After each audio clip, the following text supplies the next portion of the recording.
Tally के कुछ basic terms हैं, अकाउंट्स के कुछ ऐसे शब्द हैं जो बार बार यूज़ होते हैं और जिनके बारे में आपको ज़रूर पता होना चाहिए।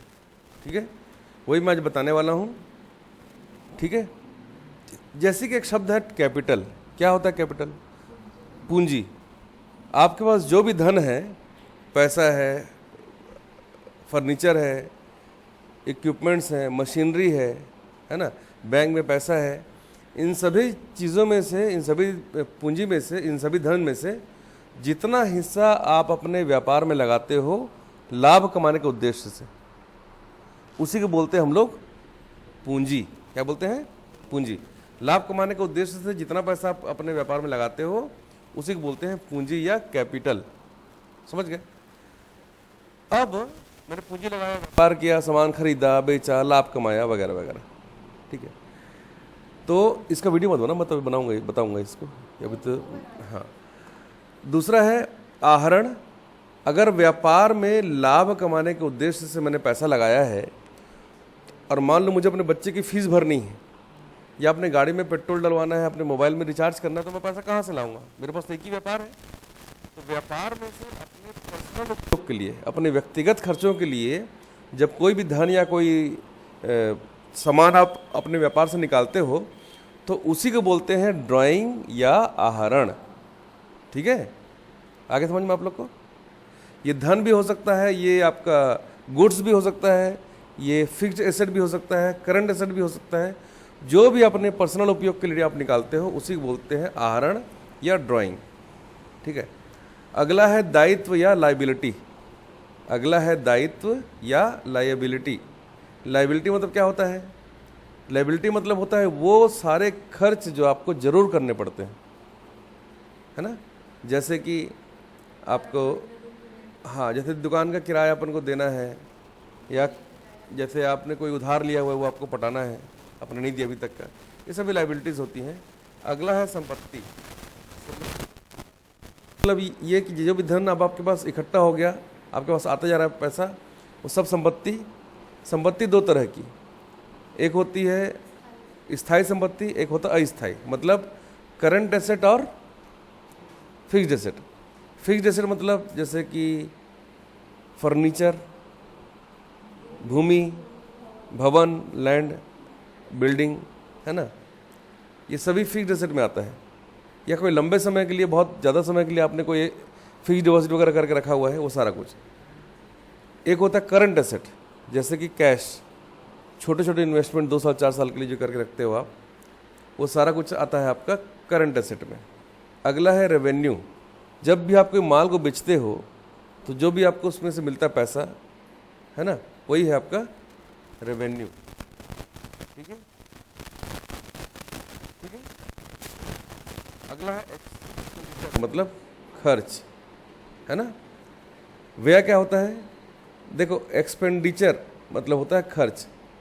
अब खर्च तो कई तरह के होते हैं। एक होता है आपका आयगत खर्च और एक होता है ना, वस्तुगत भी होता है ना, कि खर्च आप करना पड़ता है। जैसे आपको कोई सामान आपको खरीदना है तो उसमें जितने तरह के भी खर्च हो सकते हैं, है ना, कच्चा माल, ढुलाई, है ना, लोडिंग, पैकिंग, ये सब के सब आपके खर्च हो सकते हैं। और एक खर्च होता है जो व्यापार को बढ़ाने के लिए आवश्यक है। दुकान के सजावट के लिए आपने रंगाई पोताई कराया, नए नए उसमें बल्ब्स वगैरह लगवाए, है ना, और एडवर्टीजमेंट करा, फ्लैक्स वगैरह लगवाए, ये भी खर्च है। तो ये सारे जो है खर्च कहलाते हैं, है ना। इसके अलावा बहुत तरह के व्यय होते हैं, एक्सपेंसेस होते हैं, जैसे कि दुकान का किराया, वेतन, है ना, दान, ये सभी जो भी रेवेन्यू आपके पास आता है ना, उसमें से आपका एक्सपेंडिचर वगैरह सब निकालना पड़ता है, तो बनता है आपका इनकम, है ना। इनकम अगर आपका जो आपके पास बचा है इनकम, अगर वो प्लस में है तो वो आपका होगा गेन, मतलब लाभ, और माइनस में है तो होगा लॉस। अगला है क्रय, मतलब होता है परचेस। परचेस मतलब किसी सामान को खरीदना, खरीदने को बोलते हो क्रय या परचेस या खरीद। परचेस करने के दो तरीके समझ लो आप, एक कैश और बैंक। कैश में ले लेते हो आप, कैश के अलावा आप गूगल पे, फ़ोन पे, पेटीएम, चेक, डीडी से खरीद सकते हो माल, इसको मैं कैश मान लेता हूँ।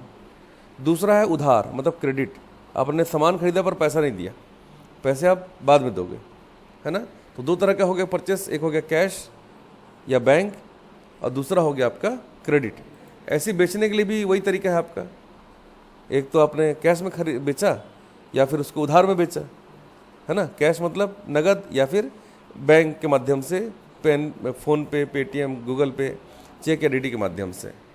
अगला है स्टॉक, जो सामान हमारे पास है, जो माल हमारे पास है, उसको जब तक मैंने बेचा दिन भर में, और जो बच गया बेचने के बाद में, वो हो गया मेरा स्टॉक, वो कल फिर बिकेगा। तो आज का क्लोजिंग स्टॉक कल का हो जाएगा ओपनिंग स्टॉक। इस तरीके से बहुत सारा आपने उधार वगैरह दे के रखा है जो आपको मिला नहीं है, मिलना बाकी है, तो ऐसे सारे जो मिलना बाकी है उसको बोलते हो रिसीवेबल्स, है ना। ऐसे अगर आपको बहुत सारा पैसा देना बाकी, कहीं कहीं पे आपने दिया नहीं है, देना है, अभी दिया नहीं है, उसको बोलते हैं पेबल्स। क्या बोलते हैं? पेबल्स। अगला है देनदार और लेनदार, मतलब क्रेडिटर मतलब होता है जो माल को उधार बेचता है, जो सप्लायर होता है, दुकानदार होता है, जो आपको माल उधार बेच रहा है, वो होता है क्रेडिटर। और डेटर कौन होता है? डेटर वो होता है जो उधार को माल खरीदा है, उधार में माल को खरीदा है, सामान खरीदा है, गुड्स खरीदा है, उसको बोलते हैं हम लोग डेटर, है ना, देनदार। ठीक है। एक सामान, एक माल, एक गुड्स को आपके दुकान तक आने में जितना भी पैसा खर्च होता है वो उसका कॉस्ट होता है। कॉस्ट में आप जब कुछ पैसा और जोड़ोगे तो बनेगा वो प्रॉफिट, है ना। मैं कोई सामान है, पेन है, 10 रुपये मैंने लेके आया, 10 में बेचूंगा तो क्या कमाऊंगा? तो मुझे तो उसको 11 रुपये में बेचना पड़ेगा, तब तो मैं 1 रुपये कमाऊंगा। और हर सामान के ऊपर में एक रेट लिख रहा था जिसको आप बोलते हो MRP, मैक्सिमम रिटेल प्राइस, उससे ज़्यादा बेच नहीं सकते। तो आपको सामान को ऐसे रेट पे खरीदना पड़ता है ताकि उसको आप बेच कर कुछ पैसा कमा सको, अर्न कर सको कुछ पैसे, है ना। अगला है वाउचर। वाउचर मतलब होता है इनवॉइस, रसीद, बिल, जो ये प्रमाणित करता है कि सामान आपने अमुक दुकान से इतने तारीख को खरीदा है, ये सामान, ठीक है। इसको बोलते हो आप वाउचर। क्या बोलते हो? वाउचर, है ना। हर चीज़ का वाउचर होता है, परचेस का, सेल्स का, है ना, पेमेंट का, रिसीव का, कॉन्ट्रा का, जनरल एंट्री का, सबका वाउचर अलग अलग होता है। आप जरूरत के हिसाब से इसको निकालते हो, ठीक है। लास्ट जो है वो है बट्टा, मतलब डिस्काउंट। डिस्काउंट, भाई सामान जल्दी बेचना तब डिस्काउंट लगाओ। आपको पता है कोई सामान जो है अगले महीने एक्सपायर हो जाएगा, खाने पीने का सामान है, इस महीने बेचना ही पड़ेगा आपको, तो फिर आप लाभ को मत देखो, आप ये सोचो कि कितना जल्दी ये सामान बिक जाए और कस्टमर भी उसको खा के उसको यूज़ कर सके, क्योंकि अगले महीने ना तो खा पाएगा ना मैं बेच पाऊँगा। तो जल्दी से जल्दी हमको पैसा भी खाली करना है, जल्दी पैसा भी कमाना है, तो हम डिस्काउंट देंगे, ठीक है। तो डिस्काउंट जो है दो तरह का रहता है, एक होता है नगद डिस्काउंट, मतलब कैश डिस्काउंट, और दूसरा होता है आपका दूसरा होता है ट्रेड डिस्काउंट।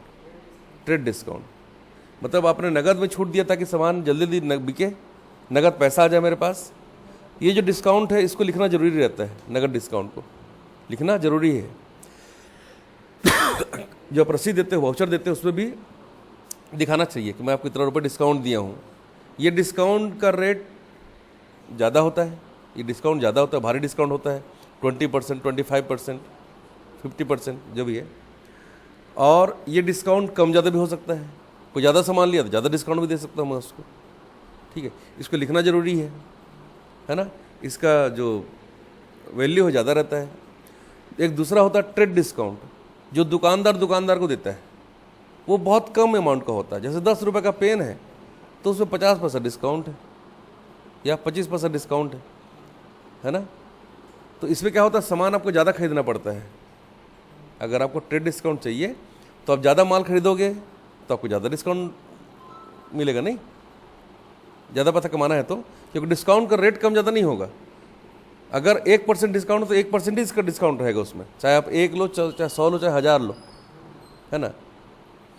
तो इसको लिखना जरूरी नहीं है। आप 10 का पेन 9 में खरीदे हो तो 9 रुपये लिखना पड़ेगा, है ना। इसका वैल्यू बहुत कम होता है, 1%, 2% डिस्काउंट रहता है। जैसे किराना दुकान है, 3% का धंधा रहता है, 3% का डिस्काउंट रहता है, वो 3% ही आपको कमाना है ना। इस तरीके से रहता है। अब जो ट्रेड डिस्काउंट ले रहा है, ट्रेड डिस्काउंट नगद में मिलता है, उधार में भी मिलता है। ठीक है। अब मान लो कोई बंदा बोलता है कि सर मैं इतना सारा सामान खरीदा हूँ आपकी दुकान से मैंने बहुत सारा सामान खरीद लिया और पूरा पैसा भी आपको मैं कैश में दे रहा हूँ, तो मेरे को कुछ कैश डिस्काउंट भी मिलना चाहिए। तो अगर आपको लगता है कैश डिस्काउंट देना तो आप दे भी सकते हो, मतलब ट्रेड डिस्काउंट के साथ कैश डिस्काउंट अलाउड है, आप दे सकते हो। ठीक है, मतलब दोनों डिस्काउंट आप एक साथ दे सकते हो, कैश डिस्काउंट भी और ट्रेड डिस्काउंट भी। ठीक है, इसको बोलते हैं डिस्काउंट, हिंदी में बोलते हैं बट्टा। तो अभी आपने देखा कि हम किस तरह से ये 19 अलग अलग जो शब्द हैं टैली के अंदर में, अकाउंट्स के अंदर में, इसको यूज़ करना चाहिए। ठीक है।